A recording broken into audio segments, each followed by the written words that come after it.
My name is Shannon Morgan, and welcome to Bigfoot Case Files.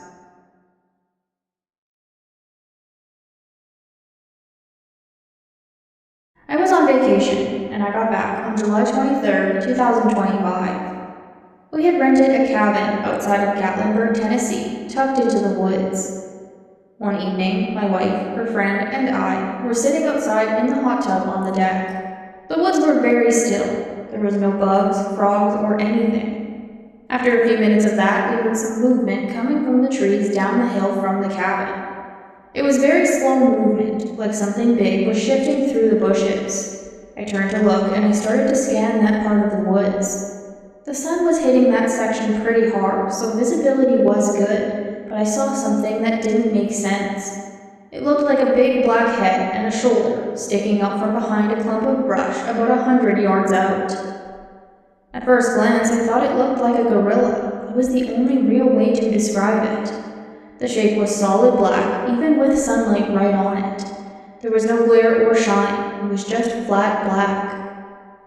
I couldn't make out any facial details or anything clear, just the round shape of the head and the slope of a shoulder.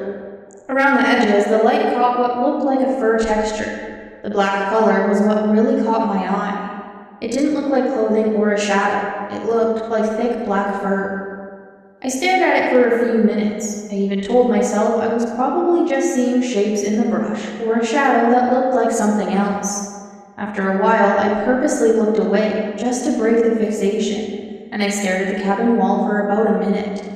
When I looked back at that spot, whatever it was had completely disappeared.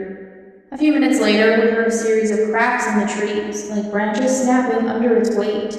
It was faint, but far enough off that I couldn't see anything moving. I scanned that area for another 10 minutes, but I never caught sight of anything else. It felt like something was watching us, though, or had been, because none of us were really comfortable after this. That was the only strange thing that happened during the trip. The next morning, we walked that direction a little ways just to look, but the woods were way too thick and way too steep to see much. It could have been nothing, but I've spent a lot of time outside, and I've never seen anything that black or that large just vanish like that. Sometime in late October of 2008, I can't really remember the date, but it was around 2:30 in the morning when my oldest son called me from his cell phone. I was upstairs at the time, sitting at the computer doing some late-night research. He was downstairs on the back porch smoking a cigarette, and as soon as I heard his voice, I could tell something was wrong. He sounded either scared or worked up about something, and that wasn't really like him. He said, "You need to get out here now, and bring the spotlight and the shotgun with you." That got my attention very fast. I didn't waste any time asking questions. I grabbed the spotlight and my shotgun from the bedroom, and I went straight out to the back porch. When I stepped outside, I could see the look on his face right away. His eyes were wide and his face was pale. This was not how my son usually reacted to anything. He was 18 then, and he had been hunting the swamps of North Florida with me since he was 4 years old. He's calm in just about any situation, and he's not easily rattled. So seeing him that way told me something serious had his attention. I asked him, "What's going on?" And he pointed and said, "Shine the light over there between the two sheds at the oak tree." I turned on the spotlight and I aimed it to where he was pointing, but I didn't see anything. He said, "No, beside the oak tree." I adjusted the beam again, but I still saw nothing. And then he got frustrated, grabbed my arm and said, "Right there." He moved the light exactly where he meant, and that's when I saw it. Standing beside the oak tree was a large figure, and it wasn't a person. It was using the tree to block part of its body from view, but I could still see enough. The oak tree was about 3.5 to 4 feet across, and it was roughly 30 yards away from us. Even at that distance, I could make out what exactly we were looking at. It turned slightly at an angle, and I could see that its arms hung unusually low, almost past its knees. It had a slight bend in its legs, and it was leaning forward just a little, like it was trying to stay hidden, but it was still trying to watch us.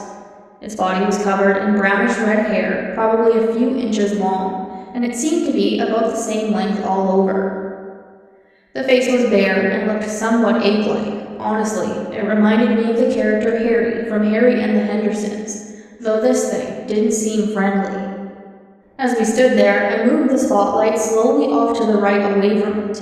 When I did this, it stepped out halfway from behind the tree, like it was curious about what we were doing. I swung the light back and immediately it ducked behind the tree again. I did it a second time. I moved the light away to the right, and sure enough, it peeked out again. Every time I would bring the beam back, it would hide behind the tree. It was almost like a strange game of hide and seek, except this thing wasn't playing. After doing that a few more times, I turned the light off completely for a few seconds. When I switched it back on, aiming straight at the tree, the creature was no longer hiding. It was now standing to the right of the oak tree, facing us head on. The beam of my light hit it square in the face. It squinted hard against the brightness, and then quickly turned and moved off into the woods. It used the tree as cover, moving from behind it and then disappearing deeper into the brush. We could hear it crashing through the woods as it went, breaking lots of branches and moving very fast. The sound faded after several seconds, and then it was quiet again. My son and I stood there for a while, not really saying anything. I finally looked at him and I said, "Well, we just saw a Sasquatch." He was still amped up, but grinning a little, and said, "That was awesome." We went back inside, set the shotgun down, and stayed up for another 2 hours, talking about every detail that we could remember. The next morning, after it was light out, I went back out there to look for any signs.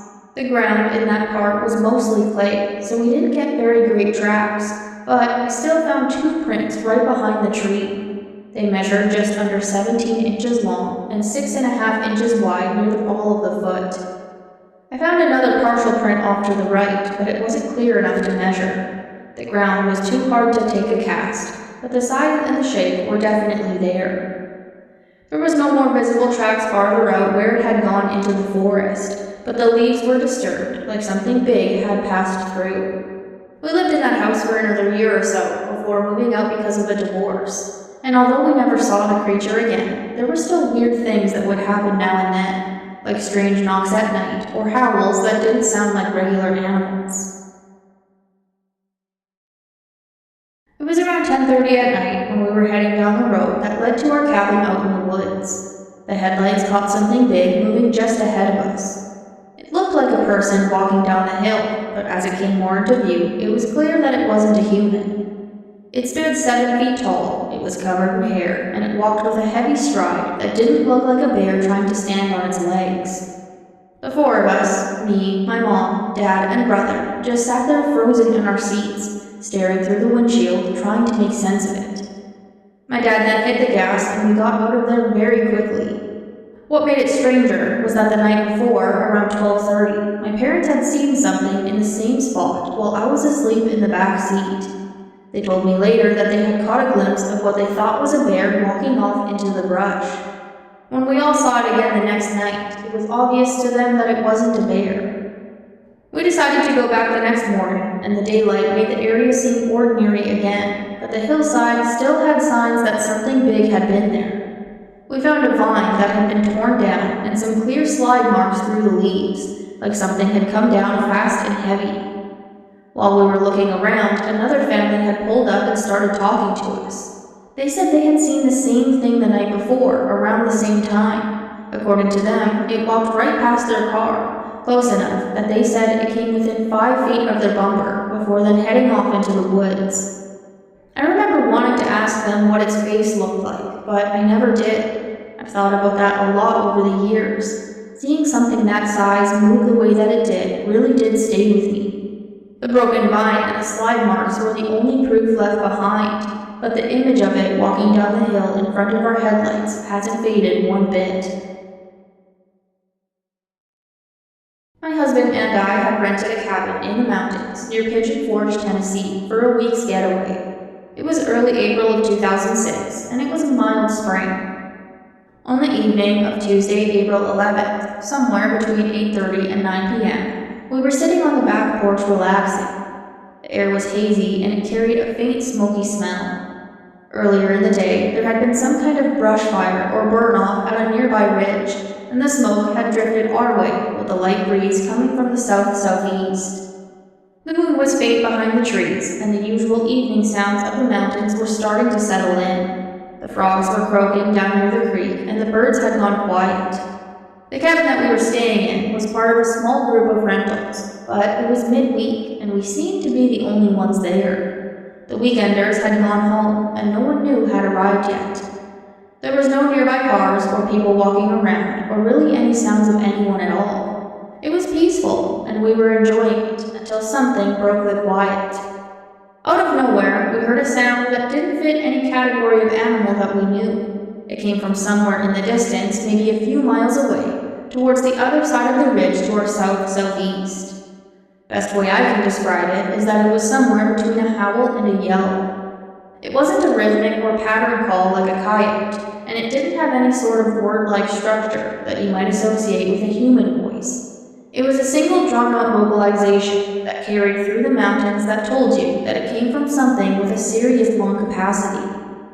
It started in a baritone pitch and then dropped lower towards the end, almost like it came from the chest rather than the throat.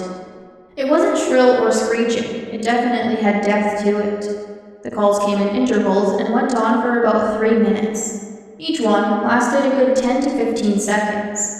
Whatever it was had to have been a large mammal, something at least the size of a man or a bear.